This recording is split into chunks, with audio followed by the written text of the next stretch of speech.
ಈಗ ಸನ್ಮಾನ್ಯ ಅಧ್ಯಕ್ಷರೇ, ಈಗ ಮಾನ್ಯ ಉಪಮುಖ್ಯಮಂತ್ರಿಗಳು ಮೊನ್ನೆ ಸ್ಟೇಟ್ಮೆಂಟ್ ಮಾಡಿದ್ರು ಸುರೇಶ್ ಅವರು. ನಾನು ಅವ್ರಿಗೆ ಸುರೇಶ್, ಸನ್ಮಾನ್ಯ ಸುರೇಶ್, ಒಂದು ವಾರ ಅವ್ರಿಗೆ ಬೀಗ ಹಾಕ್ಸ್ಬಿಡ್ತೀನಿ ಅಂತಂದ್ರು. ಹಾಕ್ಸಿದ್ಯೇನಪ್ಪ ಬೀಗ? ಆಯ್ತು, ಅದು ನೋಡಿ, ಈಗ ಮುಖ್ಯಮಂತ್ರಿ ಕೊಟ್ರಲ್ಲ ಬೀಗ ಹಾಕ್ಸಿದ್ಯಾ?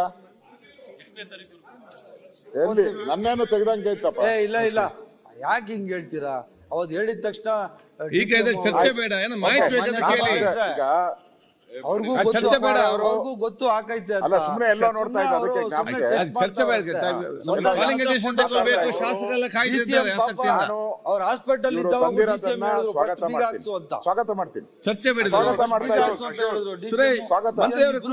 ಸುರೇಶ್ ಸ್ವಾಗತ ಮಾಡ್ತಾ ಇದ್ದೀನಿ. ತಂದಿರೋದು ಸ್ವಾಗತ. ಸರ್ಕ್ಯುಲರ್ ಕಳಿಸ್ತಾರೆ. ನಾನು ಮಂತ್ರಿಯಾಗಿ ಕೆಲಸ ಮಾಡಿದ್ದೀನಿ. ಆ ಸರ್ಕ್ಯುಲರ್ ಹೋದ್ರೆ ಅದು ಇವಾಗ ಹೋದ್ರೆ ಇನ್ನೊಂದು 6 ತಿಂಗಳು ವರ್ಷ ಜ್ಞಾಪಕ ಇರ್ತದೆ, ಆಮೇಲೆ ಮರ್ತ್ಬಿಡ್ತಾರೆ. ಅದಕ್ಕೆ ನಂದೊಂದು ಸಲಹೆ, ನಿಮ್ಮ ಲೈಸೆನ್ಸ್ ಕೊಡ್ತಿರಲ್ಲ ಅದರಲ್ಲೇ ಇದಾಕ್ಬಿಡಿ.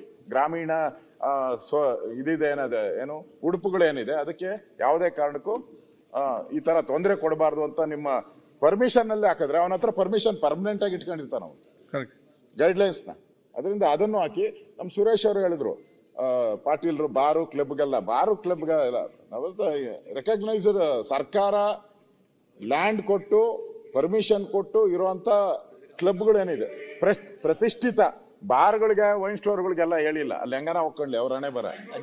ಇದು ನನ್ನ ಸದನ ಸಮಿತಿ, ಕಾಂಗ್ರೆಸ್ ಸದಸ್ಯರು ನೇಮಕ ಮಾಡಿರೋ ಸದನ ಸಮಿತಿಯಲ್ಲೇ ತೀರ್ಮಾನ ಆಗಿರೋದು, ನಂದಲ್ಲ. ಹ್ಯಾರಿಸ್ ಅವರು ಇದರ ಅಧ್ಯಕ್ಷರಾಗಿದ್ರು.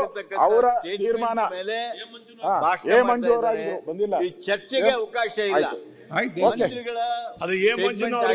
ಆದ್ರಿಂದ ಸ್ವಾಗತ ಮಾಡಿದ್ದೀರಿ ಅಂತ ವಿರೋಧ ಪಕ್ಷದ ನಾಯಕರು ಅವರು ಸ್ವಾಗತವನ್ನು ಸಲಹೆ ಕೊಟ್ಟಿದ್ದಾರೆ. ಈಗ ಸನ್ಮಾನ್ಯ ಅಧ್ಯಕ್ಷರೇ, ಒಂದು ನಿಮಿಷ ಅಧ್ಯಕ್ಷರೇ, ಆಯ್ತು, ಯಾಕೆ ಚರ್ಚೆ ಮಾಡ್ತೀರಿ?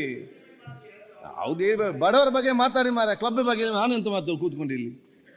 ಅಧ್ಯಕ್ಷರೇ, ಈಗ ಒಂದು ಸೆಕೆಂಡ್, ಅಶೋಕ್ ಅವರು ಹೇಳಿದ್ದು ಸರಿ ಇದೆ, ಎಲ್ಲ ಸರಿಯೇ ತಪ್ಪಲ್ಲಿ ಚರ್ಚೆ ಬೇಡ. ಇಲ್ಲಿ ಮಾಡಿದೀವಿ ಅಂದ್ಮೇಲೆ ಇನ್ನೇನ್ ತಪ್ಪ ಅಧ್ಯಕ್ಷ? ಇದು ಚರ್ಚೆ ಚರ್ಚೆ ಬೇಡ. ಈಗ ಒಂದು ಇಂಪಾರ್ಟೆಂಟ್ ಸಬ್ಜೆಕ್ಟ್ ಇದೆ. ಮಾಡಿದೀವಿ ಸರ್, ಸುರೇಶ್ ಅವರು ಚರ್ಚೆ ಬೇಡ. ಯಾಕೆ ಚರ್ಚೆ ಮಾಡ್ತೀರಿ?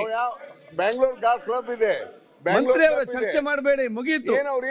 ಆಯ್ತು, ಕೂತ್ಕೊಳ್ಳಿ. ಯಾಕೆ ಚರ್ಚೆ ಮಾಡ್ತೀರಿ? ಬ್ಯಾಂಗ್ಳೂರ್ ಕ್ಲಬ್ ಇದೆ, ಆಯ್ತು, ಕೂತ್ಕೊಳ್ಳಿ. ಈಗ ಆಯ್ತು, ಈಗ ಅದಕ್ಕೆ ಯಾವುದೇ ಮತ್ತೆ ನನ್ನ ಆಫೀಸಲ್ಲಿ ಇರ್ತೇನೆ, ದಯವಿಟ್ಟು ಬಂದು ಮಾತಾಡಿ. ಆಯ್ತು, ಕೂತ್ಕೊಳ್ಳಿ. ಸರ್ಕ್ಯುಲರ್ ಸರ್ಕಾರದಿಂದ ಆಗ್ಬೇಕು. ಆಯ್ತು, ಚರ್ಚೆಗೆ ಮಾಡ್ತೀವಿ. ನಾಲ್ಕರವ್ರಲ್ಲ. ಓಕೆ, ಈಗ ಹುಡುಗಾಟಿಗೆ ಇದೆಯಲ್ಲ. ನ್ಯೂಸ್ ಫಸ್ಟ್, ನಿರ್ಭೀತಿಯಿಂದ ನಿಮ್ಮ ಪರವಾಗಿ.